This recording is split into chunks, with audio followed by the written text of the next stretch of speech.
umaga sa inyo lahat. Dito tayo sa homes, malapit sa establishment, sa mall, at sa school. Kung may matanong po kayo yan, maraming salamat po. Good morning, nandito po tayo sa Elisa Homes. Ito po ang unit ng Dahlia. Tara, pumasok po tayo. At ipapakita ko po yung loob ng Dahlia unit. Ito po yung dining area. Ito po yung kainan. Ito po yung likod. At ito po yung CR natin. Ito po yung CR natin. Ito po yung likod na pwede tayo dito magluto.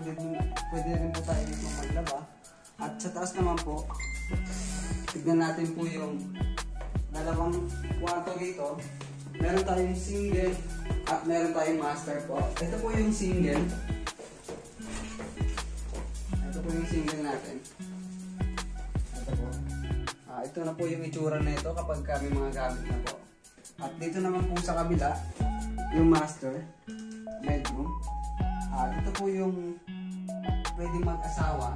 At ito na po yung design niya. Sa mga naghahanap po ng bahay, dito po sa Bacoor, Cavite, i-message nyo lang po ako at i-assist ko po kayo. Maraming salamat po.